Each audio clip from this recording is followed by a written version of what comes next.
oyoteya tokoyoka ozoyemba tokoyoka tokosomba to télécharger to tshela ba téléphone na biso tokobeta ngo na bandako na biso bomi ko bona biso lokola ba nyama ba yuma o ba oyeba mambozo le gâté. Mesdames, Mesdemoiselles et Messieurs, bomoni ndenge Moïse Mbiye abimisi vérité Mike Kamba alinga boma actualité wana na kopike crise a piqué crise ya lokuta. Mesdames et Messieurs,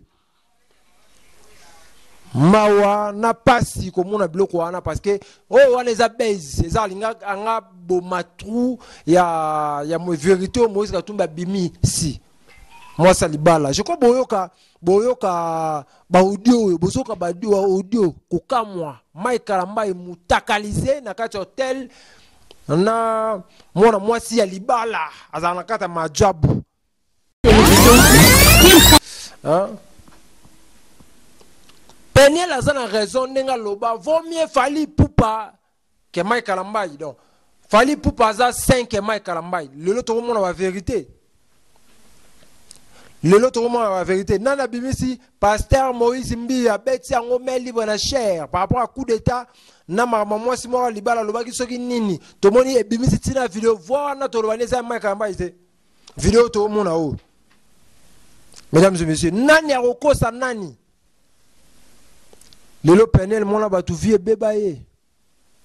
Mon abatou aujourd'hui, elle a été moutakalisée par ceux qui jackpot, ceux qui nani, d'autres comme mon moutakalisation, mon abatou innocent. L'artiste jackpot, c'est appelé sur Mbote. Moutouanga Tozaranawa. Mon abatou Penel, Mike Kamba a joué pour bébé sa vie naïe. Kindumba kobimana ba camarade ya Mike Kamba ya Penel a lobango mobulu elekima. Merci beaucoup, mesdames, mesdemoiselles et messieurs, amis fidèles téléspectateurs de la 3 fois W.Kin France Télévision. Vous êtes sur Kin France, votre chaîne d'actualité, chaîne bana batika mboka, chaîne bande ko ba congolais bo apprécier partout. Même si tabatutu boza ko s'abonner massivement, bo s'abonner chaque jour. Merci de beaucoup de la famille Kin France Télévision, boza belé dans le monde entier, boza na Kinshasa Matadi, boza na Lubumbashi, boza na Gemena, na Basan Kusuna Est mboka na biso, boza na Lubumbashi, boza na Afrique ngela, boza na Durban, Cape Town, boza na France, Italie, boza na Ukraine, Russie, malgré mon mbutu za kuna, mais boza belé na Chine, na France, États-Unis, Belgique, partout. Vous êtes en train de nous suivre à travers cette émission, mesdames, mesdemoiselles et messieurs. Tu as rapporté mes capés sur l'actualité. Oyo et les kaka namboka na biso, mesdames, mesdemoiselles et messieurs. Bienvenue dans cette émission. Micro ya peuple, micro ya peuple, émission Oyo. Tu as kakosola sur l'actualité. Oyo et les kaka namboka na biso, mesdames, mesdemoiselles et messieurs. Merci de la fidélité et confiance. Vous s'abonner dans ce rotali et zambali bosso autant la chaîne de Biso Kin France Télévision au coquille ko s'abonner parce que ah on est to solara sur l'actualité et les karambo kana biso. Mesdames, demoiselles et messieurs, aujourd'hui on va parler sur makambo toko mona pa ya momo na Mike Kamba ba vérité au tikobima. Et là ali bosso to ene ko solara sur théâtre oyo Mike Kamba a sali komona qui a piqué crise. Et ça, biloko ba politicien biso tango ya Kabila, tango Martin Fayulu comment au sala na Kabila tango élection. Martin Fayulu a piqué crise ya lokuta.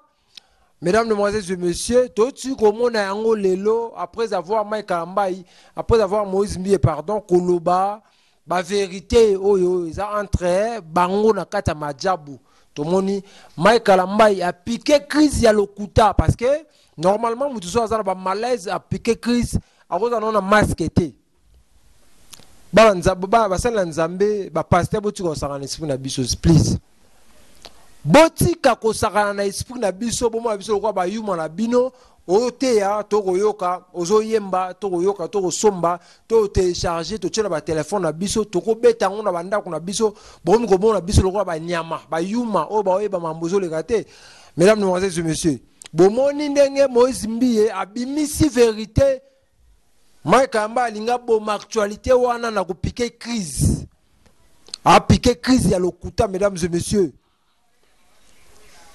mawa na pasi komona biloko wana parce que oh wana eza base eza linga anga bomatru ya vérité o Moïse Katumbi bimi si moi ça libala je crois boyoka ba audio bosoka ba audio kokamwa Mike Kalamba mutakalize na kati hotel na mwana mwasi ya libala azana kata majabu bomoni ba vérité $1500 au pesinga na liaki te tuna kutu to tuna basala nzambe botika okosa biso yango Koffi Olomide aloba soki Mike Kalamba okota lola ngape Koffi Olomide fona kota lola ba vérité belé ezaki wana biso to chonka te biso ya Congo to bosa na trop soki le gars mon pas au quoi ta couraman Koffi Olomide abi lelo soki Mike Kalamba akoti lola na website nzambe ngape na kota lola. C'est que Mike Kalamba c'est mon pagano. Mike Kalamba c'est un païen. La vérité bimi abimana moi sali bala batu soki nini bomoni a sali bezi ya ko piquer crise c'est ça le kuta. Mike Kalamba ya za bien za théâtre basali ba bengi pe ambulance normalement na mboko biso to libanda okobe en ambulance mon malaise mbambie so yo ozoyo a créer bezi pe bengi ambulance e ko zoya ke na e. Boti konko sa biso basala na nzambe yango mona na majabu wana bala bato ba okufa omoni na majabu ba kufa déjà 2 personnes majabu ngo sala mi pas même 2 ans mais 2 personnes ba kufi parce que bon nzambe za na kata majabu te baza ba chantre ba oyembela nzambe mais baza na bon nzambe kati na bango te. Ba vidéo bimi ba audio bimi Mike Kalamba ina ser wana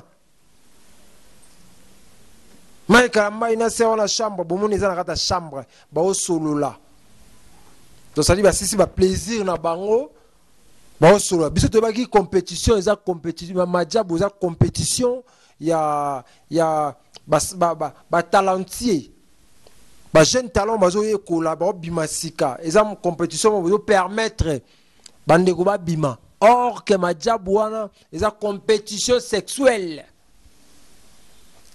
na kata chambre na bana batu bo mona ba ser ba bima ba oyemba wana ok ba tika be lilingi ya pamba bango nyo studio Mike Kalamba job bango nyo studio ba ser ba oyemba na télévision bo mona ba ser ba oyemba na majabu ok ba tika la lilingi ya pamba ba lelo to pesa penel raison. Aujourd'hui, lelo, tu repères sa peine les raisons. On a eu mal lelo pour ne pas sa peine les raisons. Peniel a une raison. Car c'est la mot arabe vraiment. La mot, il la mot. Peniel a une raison. Nenga loba. Vaut mieux Fally Ipupa que Mike Kalamba. Donc, Fally Ipupa a 5 que Mike Kalamba. Lelo, tout le monde a la vérité.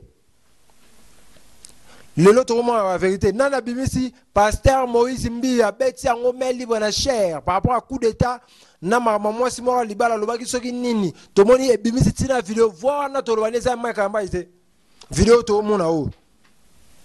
Mesdames et messieurs, nani a kokosa nani le lot penel mona batu vie bebaye mona batu aujourd'hui. Elle a été moutakalisée par ceux qui jackpot, ceux qui nani, d'autres comme mon moutakalisation, mon abattu innocent. L'artiste jackpot, ça peut se mboter. Moutouanga tozaranawa. Mon abattu peniel, Mike Kalamba a joué pour baby sa vie naïe. Kindumba kobimana ba camarade à Mike Kalamba, ya peniel à Lobango. Mobulu et l'équipe Mike Kalamba kolekana Fally à comparer Mike Kalamba est pasteur aujourd'hui actuellement il est pasteur na Fally Ipupa musicien ou bien un musicien mokili donc ba musicien na biso mokili bangonde ba oyembela nzambe oyo ba prétendre que ba oyembela nzambe ba pasteur bangonde ba pagano. Mesdames et messieurs, parce que lelo to ko pesa mon peni raison tu peux sa peiner les raisons na ba déclaration à Salaka que Mike Kalamba c'est un pagano ayembela nzambe a solote mo boulot eza na yazo bana kiparate bana 16 ans bana 17 ans bana 18 ans abiya mona ebo ando boya ndo luba Le monde a battu vine za obeba vine malgré a comme on a soukata kufina on te tokocha point na vine a été mais Mike Kalambai à sa hauteur ya kubebisa vie à mwana wana babimana mwasi ya libala couple mo on entend comme on ngote yango bomone ozo circuler sur les réseaux sociaux babima soki na boîte soki nini vidéo soki nini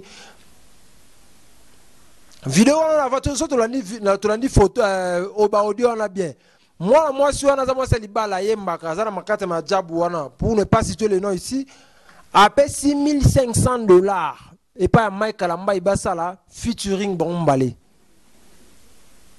Na featuring wana paraît-il Mike Kalamba a une vidéo na yemo ba mona na boîte. Musique mamu qu'il fallait zo beta ye soit disant mon sel na nzamba yemela nzamba solo. Pe vidéo comme le Mike na téléphone Mike Kalamba ndeni pe ser. Na kata boîte anda osala nini? Et qu'on considère ba solo na hôtel. Sope nana anda ko enregistrer ebanité. Moi si koto ya libala. Plus pasteur Mike Kalambai, ba solo la bombale. Dans un endroit isolé. Mesdames, demoiselles et messieurs. Botika okosa bisoko. So wala boka sa boko sa banani. Bozo so banani. Mesdames, demoiselles et messieurs. Ba salo na nzambe bato ba yembela nzambe ou ba prétendre ke ba yembela nzambe ba ozo biso banani. Bozo biso to sakana bango. Bon on a créé base. Donc piquer crise. Pour aboma ba vidéo et bimi oyo. Ba nzambe bo fungola miso. Biso to apona te hein. Tu vois oloba ya malamu to félicitara ya mabe to panzara. Ba na sali na nzambe bo fungola miso. To mi na temps vraiment ya suka. Botika misala ya mabe. Bosa ila nzambe na motema mena maloba boete.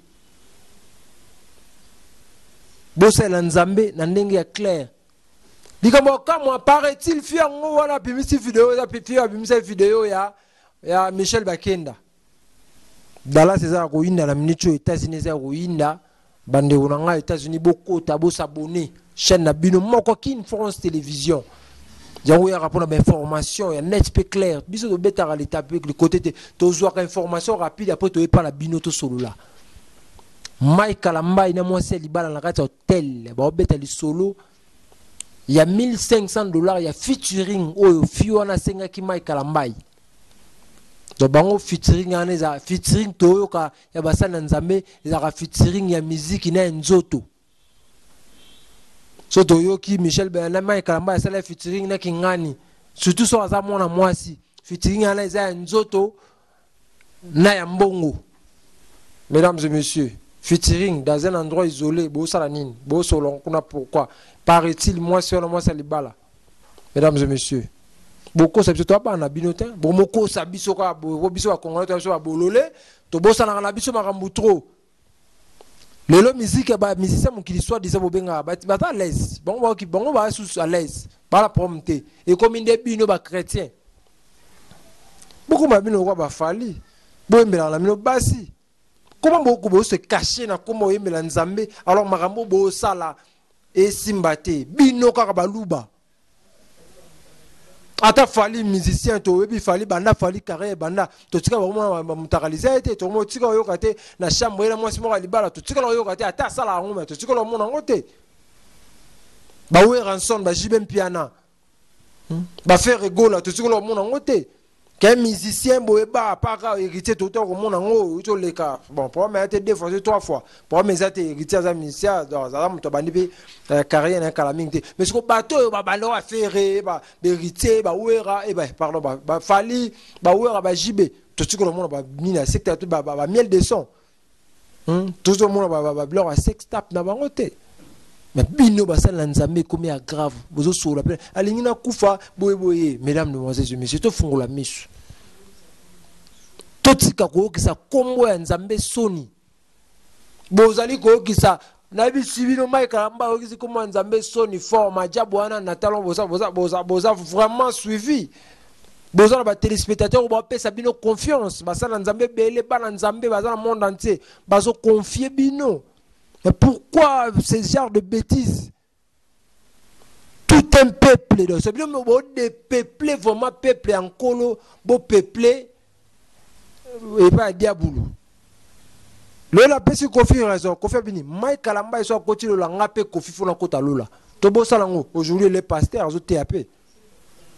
C'est bakuta na ba boîte, bakuta na ba bar, bakuta na place na bango. Et ça na place moko bakuta na mais so ba ye ba changer libanda ba changer couleur. Mike Kalamba yake na pasteur, Kofi yake na musique mukili. Mais bazala bango nde moko.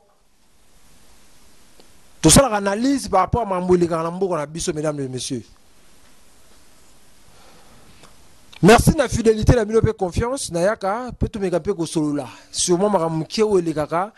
Nambo qu'on a biso, mesdames, mesdemoiselles et messieurs. Merci de la fidélité, la minope confiance. Bosé belé, kota la biso partout dans le monde entier. Bosa ko s'abonner. Merci parce que s'abonner na bino de ça que biso to améliorer musala ndenge ezalaka mesdames, mesdemoiselles et messieurs. Kimia ezalamba bota mabino.